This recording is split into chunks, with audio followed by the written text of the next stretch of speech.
When I was a boy, I remember hearing my father play the piano from time to time. And there was one tune in particular he liked to play that took up permanent residence in my head, where it continues to live rent-free to this day. It sounded like this.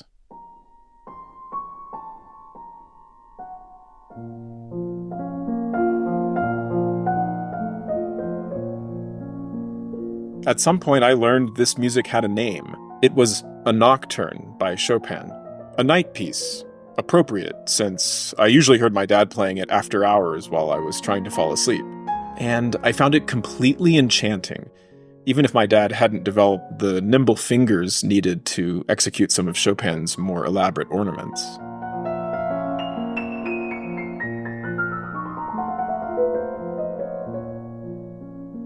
Then one night while I lay in bed, I heard the Nocturne again coming from the other room, but this time it sounded better. Had my dad made that much progress at the piano? When did he find the time to practice? Well, it wasn't him.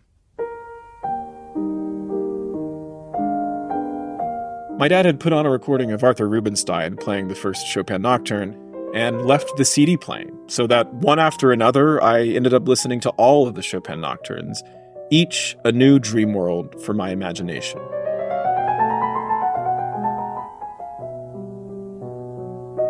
Welcome to the Chopin Podcast. I'm your host, Ben Laude, and over the course of this 12-part series, we'll be diving deep into the music of Frédéric Chopin, with one episode dedicated to each of Chopin's major compositional genres. This is episode 2, Nocturnes.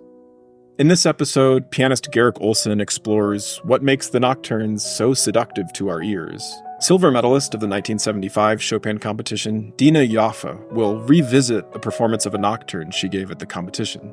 Irish pianist John O'Connor discusses the nocturnes of John Field that inspired Chopin.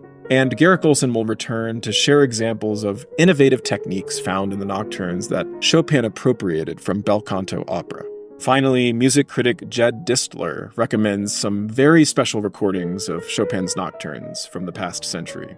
You can listen to full episodes of the Chopin podcast on the day of release, or watch video segments from each episode in the following days on my YouTube channel. Just search for my name, Ben Laude. That's BenLaude. This podcast is produced in partnership with the Chopin Foundation of the United States, with whom I'm proud to share a mission to make Chopin's music accessible to anyone and everyone around the world. To find out more, visit chopin.org. The honorary chairman of the U.S. Chopin Foundation is none other than Garrick Ohlsson, who will be with us every step of the way during this podcast series. To this day, Garrick is the only pianist from the United States to ever win the first prize at the International Chopin Competition. And in October 2025, he will become the first non-Pole to ever chair the jury in Warsaw. Garrick is just one of a handful of pianists in history to have ever recorded Chopin's complete works, published on the Hyperion label. Many of the recordings heard during this series are taken from that set, and digital downloads of the complete cycle are available for purchase on the Hyperion website. But even if you're a giant of the piano like Garrick Ohlsson, you can't learn all of Chopin's music all at once. You have to start somewhere. The first piece of Chopin I ever played was the Nocturne Opus 27, number 1 in C-sharp minor. Quite the place to start. Well, I was pretty good. I was 11, and my first teacher, Tom Lishman, was going to meet me and my parents in London later that summer. I mean, he wanted me to meet his old teacher, Frida. I think he wanted to get her impression of his pretty talented student. Anyway, I had a little recital program ready to play for her, which included the third English suite of Bach, the Beethoven Opus 22, and the Liszt 11th Rhapsody, and the Chopin Nocturne Opus 27, number 1. I have no idea why he chose that, but I thought that was just great. I mean, really, I love the mystery of the opening and its weird harmonies.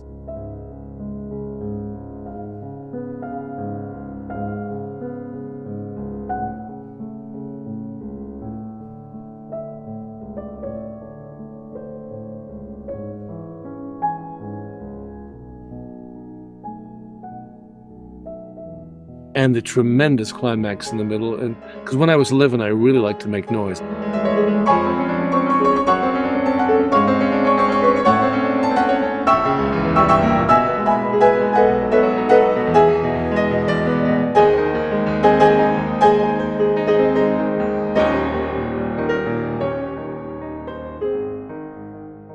And so I just loved it, and I've loved the piece ever since. I want to ask you about nocturnes that you like to play or that you've programmed. You've played them all, obviously, throughout the years. Which ones have just been sort of attractive to you lately, and why have you been programming them?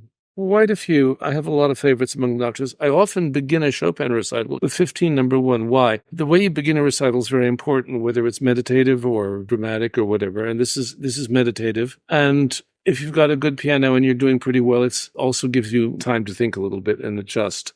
I've just always been obsessed with this nocturne ever since I heard Richter play it at Carnegie Hall in '65.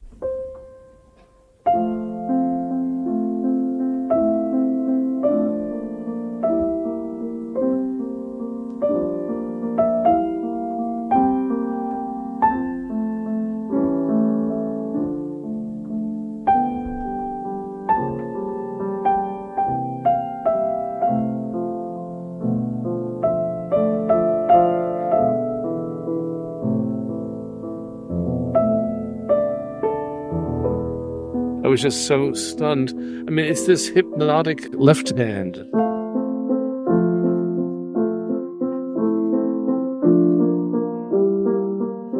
And how the left hand sometimes picks up on what the right hand's doing and sometimes not.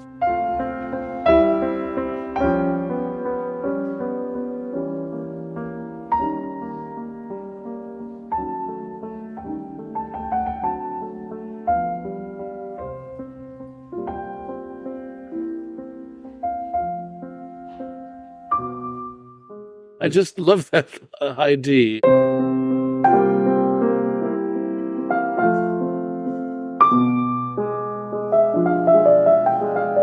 mean, where that came from, we can see that it musically is set up earlier, but when it happens, you don't expect it with that harmony. I don't know, I've just always been crazy about it. And also, the middle section, while not easy, is a storm that's easier to play when you're not as warmed up as later.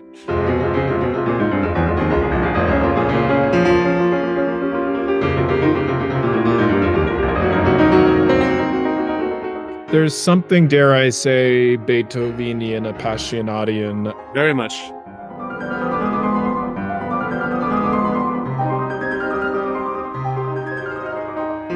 Look, we know that Beethoven wasn't Chopin's favorite composer. We also know that he knew Beethoven pretty well. I mean, it's certainly the classic ABA where the storm in the middle, as I said earlier about one of the preludes, after the storm subsides, you get this enchanting opening again. It's like, oh, it's not transformed musically, but you are transformed listening to it.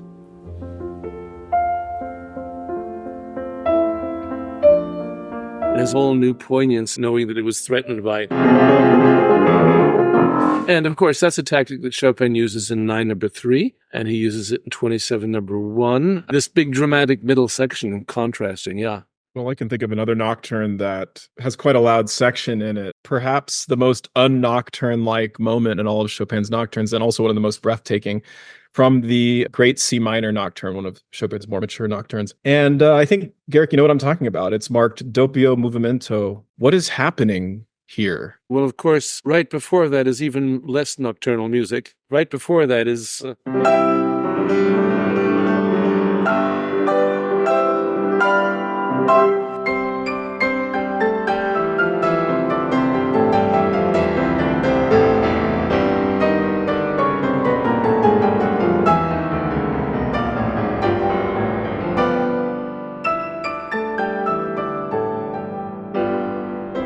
But after that doppio movimento, double movement, it brings back the opening theme. 1, 2, 3, 4, 1,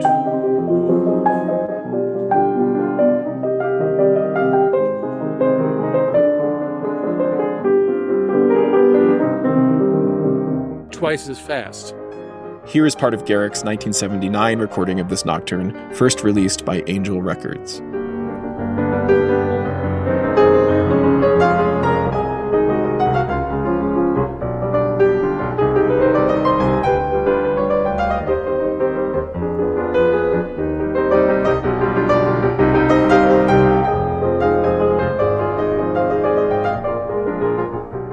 Although, now since we're talking to a lot of good pianists who are tuning in, I always wondered, since the middle section is poco più lento, are we doppio the poco più lento or are we doppio the opening theme? And how much do we really care? Yeah, often in engaging in, whatever faux scholarly speculation about how well a piece should or shouldn't go, usually the best answer is it just doesn't matter that much. If you make it sound beautiful, it works.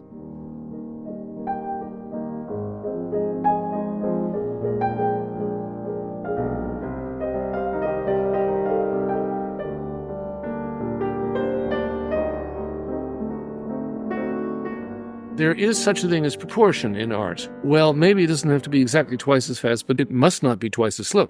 So if it's 1, 2, you would wear 1.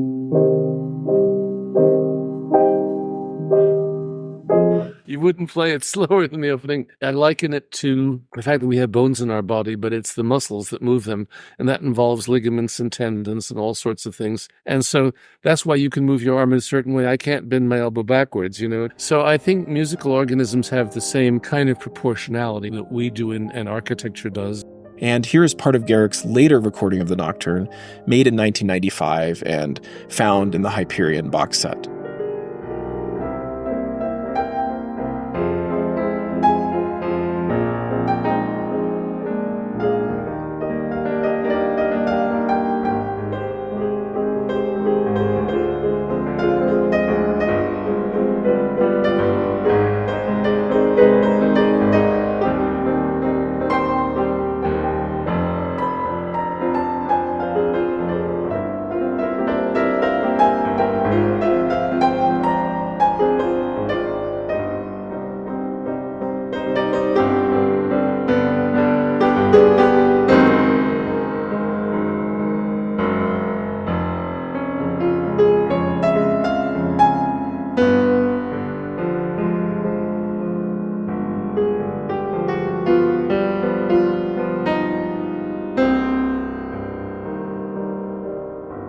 I have no idea how Chopin thought this should be played or how he played it. Well, at least we know a lot about how he taught one of his students, Wilhelm von Lenz, the opening 4 bars. Just to quote him, and if you might indulge me for a minute, I want to teach you as Chopin. You're going to be Chopin's student for a second here and just try to make sense of what he was getting at here. So just to quote Lenz, how exacting and finicky Chopin was over the 4 opening bars, which appear so simple. He was not easy to satisfy with the first bar of the Nocturne. The quarter notes G, A flat should emerge as thematic elements, but were always too loud or too soft for his liking. Let's start there. What do you have to say about that? Hours worth. He sounds like every really good piano teacher. Play it softer. No, not that soft. No, you have to be given a little more significance. No, not that loud. Let's look at the first bar for a second. You have this left hand, this march, and then you have the tune up here.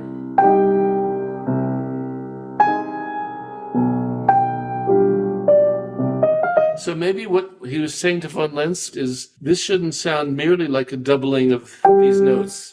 It's not a tutti.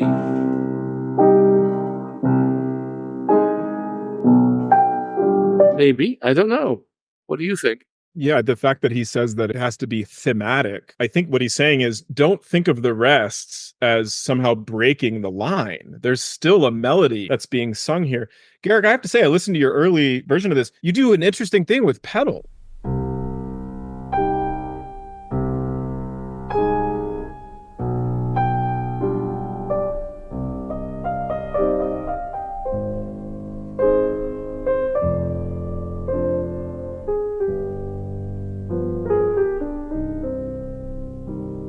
Oh, I was very preoccupied with all that stuff then, yes. Oh, were you really? Yeah. Well, I have Seymour Bernstein in my ear right now saying, just keep pedaling and don't be so finicky. I agree with him now. What was interesting about listening to your earlier recording is it does add this sense of breath to that passage. If I can evoke my earlier self, I think what I was trying to get at, and I'll exaggerate, is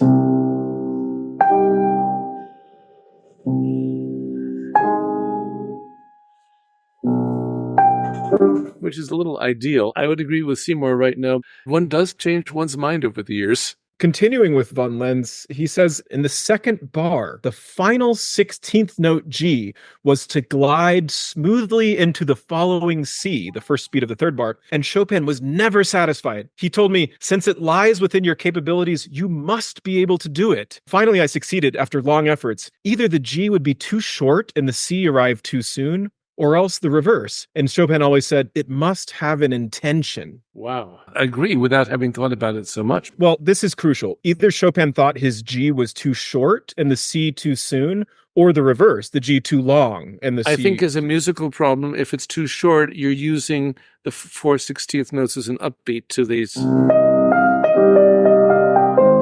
You're kind of using that as a directional thing, like violinists often do da dee da da da da da dum. Maybe that's too short, but also if you get stuck up on it, it's too long then. In other words, I remember as a rabbi once said to me, it's possible to love a note too much.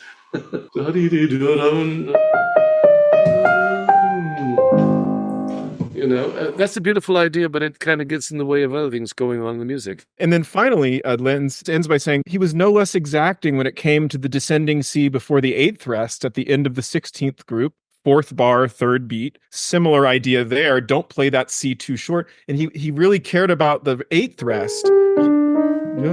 Rest. He was very exacting about that eighth rest. Yeah, and still there's a pedal down. Wow, yeah. Interesting. And in any case, Lenz said he finally found a way to do it by combing this with the thumb. That is, by sliding the finger along the key and releasing it only upon reaching the outer edge. Well, that's quite beautiful, too, because one of the things we tend to do as pianists is get stuck where we are. We have a whole surface to move over. It's a slide. You can't play piano unless you're moving like that. Lenz said that finally he satisfied him, but nothing matched Chopin's own playing of these passages. Oh, to hear how Chopin might have done it. It just speaks to how difficult it is for a composer of such subtlety as Chopin to somehow try to communicate with us 200 years later. These ideas that he was sitting in a room trying to get Wilhelm von Lenz to get, and he wasn't getting him then. So he's got to put something in the score to try to convince us trying to play it in a certain way. Exactly. And he, like all great composers and performers, knew that the moment you put it in, it becomes kind of memorialized. Without thinking too hard about it. Could you just play the first four bars for us? No, I'm completely inhibited. Forget the last 5 minutes of your life. Let's hear it. Yeah.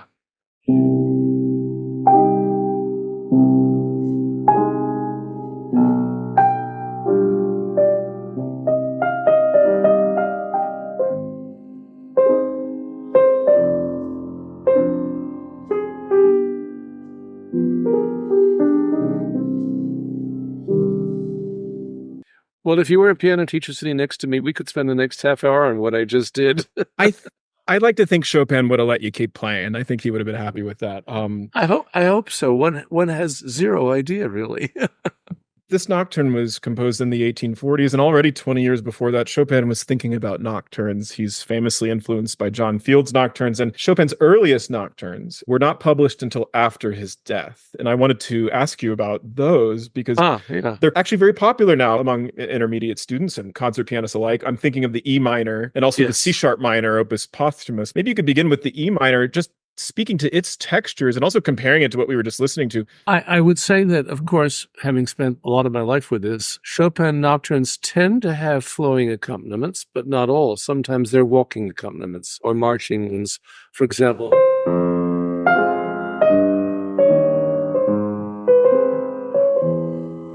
but sometimes there are these flowing basses, which is what I think even Chopin, he was trying to capture a Bellini-like melody over the flowing bass of the John Field nocturne.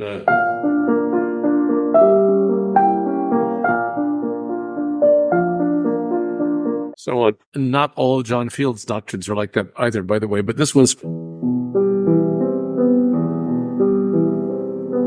This is extraordinary because he keeps in the pedal this dissonance.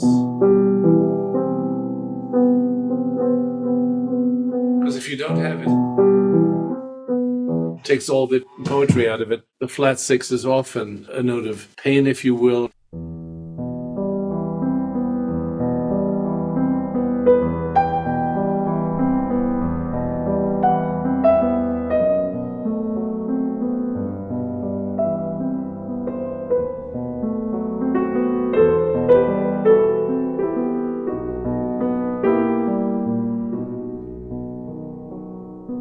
But this dreamy left hand, this constant flow, is uninterrupted in the whole piece. And I think that gives it its kind of hypnotic, slow wave quality. He loved the parallel major in many of his works, and this is one of those beautiful parallel major moments in the middle when suddenly the G sharp appears in E major. And he writes a very interesting word right here in this edition, probably in most of them. It says aspiratamente, having to do with breath, breathy. Ha, ha, as opposed to ha, da-dum, but different kinds of singing.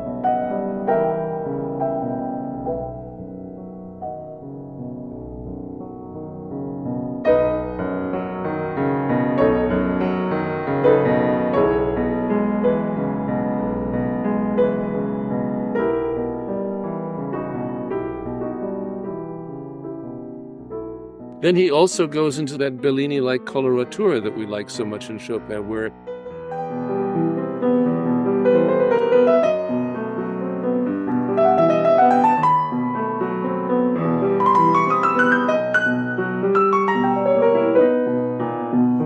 that kind of Chopin-y stuff. The next one is C-sharp minor, which is very popular. It's a beautiful, poignant little piece. It's peculiar for a number of reasons. It doesn't start peculiar. It starts very beautifully with a flowing left hand and a slow tune in the right hand.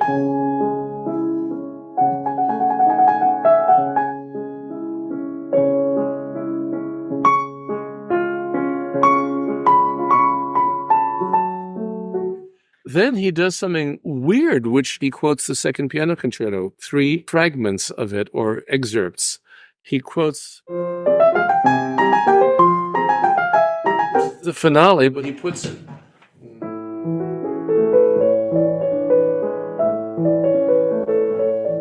And this is the first movement.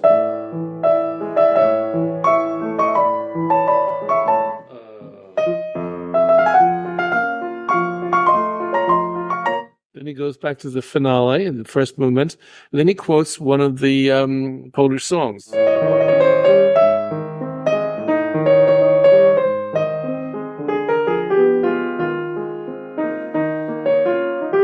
I forget which one that is. There you go. But it's a quote. And then he quotes another mazurka episode in the finale.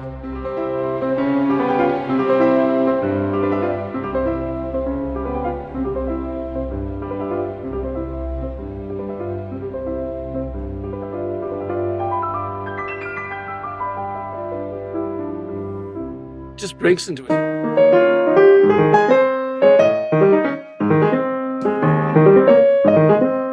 It's completely bizarre. Then there's these wonderful runs towards the end Absolutely of the piece. Beautiful.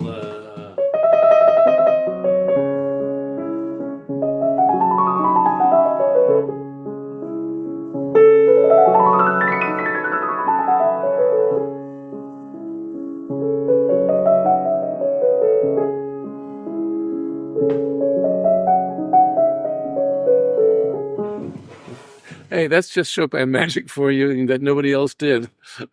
Well, and this was early Chopin, you know, he always had something special, I think, and these early pieces reveal that. Interesting, the very end ends in the parallel major, C-sharp major, with the marking triple piano, pianissimissimo.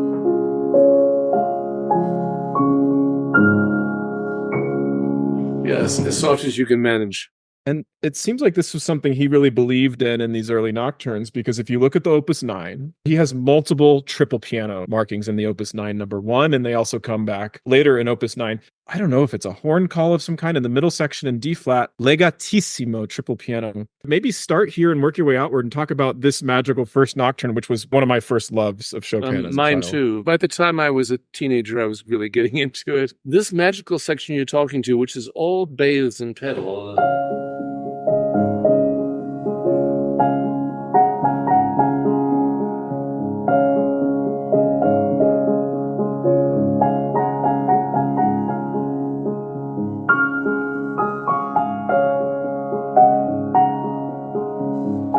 Changes, of course. And the drama changes. But of course, it's all a pedal point on the same harmony. It's a transformation of something you've heard at the climax of the Nocturne, which is fortissimo with a flat 7 in it again.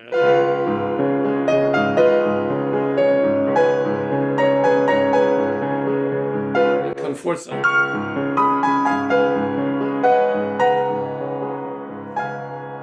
Yeah, my teacher, Emma Volpe, always felt that whenever a composer writes a pedal point, especially most likely in a slow movement, it's often a dream state. Her examples were many in the Kreisleriana of Chopin.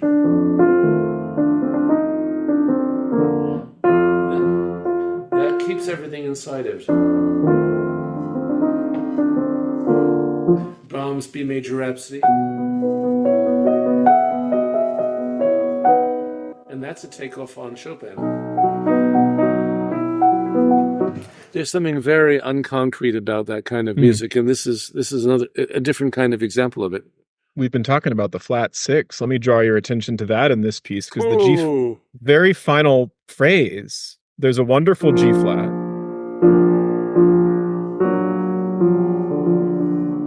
Yeah. Triple piano, and then also it's a pivotal role in the melody. You know, he uses this harmonic minor.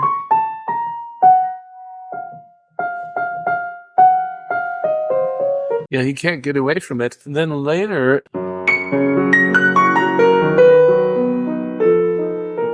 we have that's above and below that tonic. So it's a.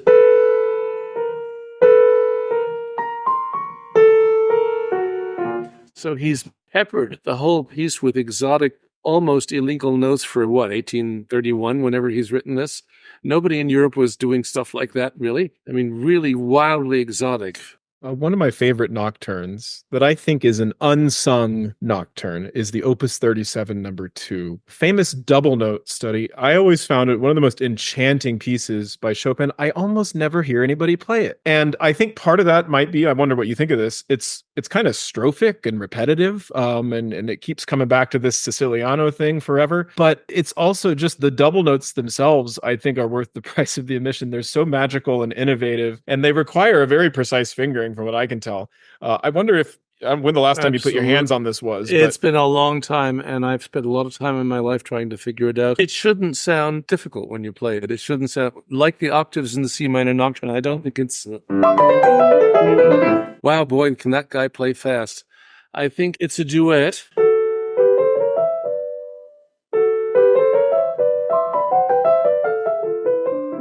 Of enchantment, and it's got this barcarolle-like bass. Let me just try to play a bit of it. I haven't played it in a long time, but let's see what remains.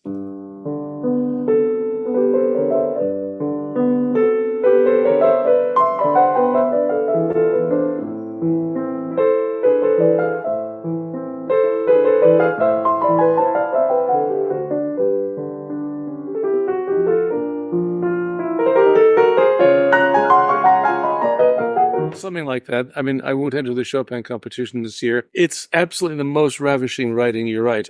As you say, worth the price of admission. Another thing that's worth the price of admission is if you count up the number of modulations in this piece. I don't know how many there are, but there are probably 50 in 7 minutes or something. He goes to A minor at the 4th bar. Back to G major, B flat major, D flat, into E flat minor,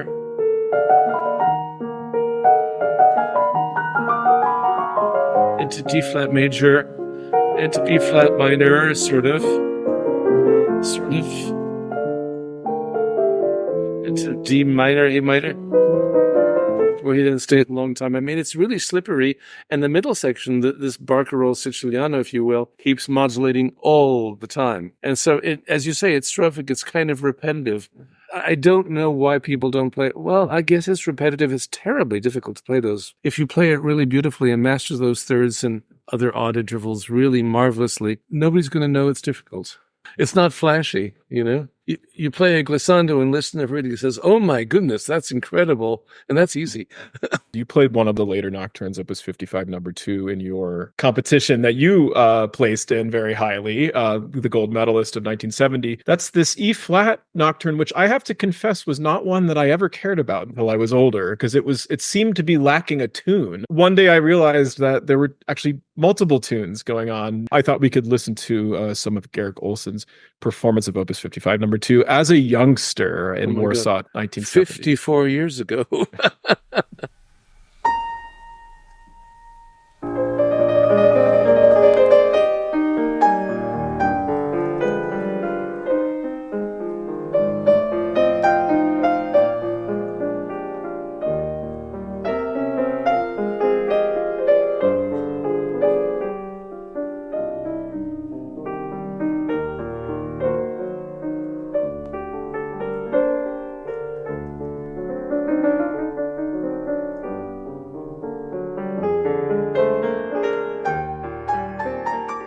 Garrick, I don't know if you remember that particular performance, but just comment on your experience in that competition. This must have been an early round. And yes, it was the first round. It was the first round. Do you remember much about the feeling? Because you play like a true artist, but you must have had nerves. Oh, gosh, did I have nerves? Yeah, absolutely. I had prepared a lot for that competition, more than I ever prepared for anything in my life. And I think I was ready for it in that sense. They were performances. I've been taught a lot. I've been coached a lot. My teacher, Olga Barabini, was like a boot camp sergeant in the Marines when it came to preparation for things like that. She was a great teacher, too, and very inspiring. But she also knew how to coach you towards performance. No, I don't really know. I think I was fully ready. I had many tryouts over the preceding months. I think I was ready to do my best, and I didn't know if I was going to win. You never know. I wasn't even planning it. I knew there might be a chance because I had won the Busoni and the Montreal before that, and I knew that I was one of the people of interest that people were watching for, because, when you have other major competition winners, and it's like, oh, let's see what they can do. I felt like I was on top of myself somehow. Yes, I was nervous, but not in a, shall we say, a positive way. I was actually excited to be there and knew that if I actually won, it would really affect my career, which it certainly did. I don't mean to make light of it. I was nervous, but I was not paralyzed with nerves. I was ready to go. I was sort of like a racehorse that's really ready to race. To transcend all of that preparation and study so it doesn't sound hard. That's one of the transcendental things that enlists sense that we have to do, is overcome these incredibly difficult tasks in order to deliver a nocturne like that late E flat in a way that speaks, in a sublime way to the listener. And that's something that's maybe underappreciated among people who aren't so familiar with just how much hard work goes into these things. Yes, and the things that sound hardest, well, in Chopin's case, the things that sound hard always are, and lots of things which don't are also incredibly difficult, as we've been outlining and talking about these pieces. It's clear that the Chopin competition is interested in classifying, the different pieces from different genres in terms of difficulty. They need some standards when it comes to assigning the repertoire requirements. I want to just read the list of nocturnes you're allowed to choose from in both the pre-screening round, the preliminaries, and also the first round. Here's the list. Nocturne in B major, opus 9-3. Nocturne in C sharp minor, 27-1. Also D flat, 27-2. G major, opus 37, number 2. So maybe we'll hear somebody choose that. The C minor, opus 48, number 1, which we heard. Also its pair, the F sharp minor, 48-2. The E flat major, opus 55, number 2, and then the last two nocturnes, 62, 1 and 2. You're going to hear a lot of pianists play because it's in the first round. I mean, I guess you're going to have to hear 80 of them. You're sitting back, you had another cup of coffee, it's yet another pianist. Who knows, you might be hearing the next Garrick Ohlsson or Maurizio Pollini or Martha Argerich or Zimmermann or whoever, or Pogorelich even. In any case, you're kicking back and you're listening. I don't want to ask what are you listening for, because listening is not always active on a jury, but rather if someone were to capture you, and this happened in 2015, you sat there captured by certain pianists, what kinds of things might they do, or have you heard when you've been on juries before that really spoke to you and made you sit up in your chair and think, okay, this pianist not only deserves to go on, who cares about that? This is an artist. What kinds of things might they actually be doing in a nocturne like this? I don't know, actually, how they set the mood, how they understand what the left hand is doing in an active left hand nocturne, mostly how it makes me feel. For me, it's ridiculously subjective. It's more, do I like or even love or really not like what they're doing? And if so, why? Are they skillful? Every segment of the Chopin podcast with Garrick Ohlsson and other special guests is cut from much longer interviews, which you can view in full by signing up to my Patreon. Consider joining any membership tier by visiting patreon.com/Ben Laude.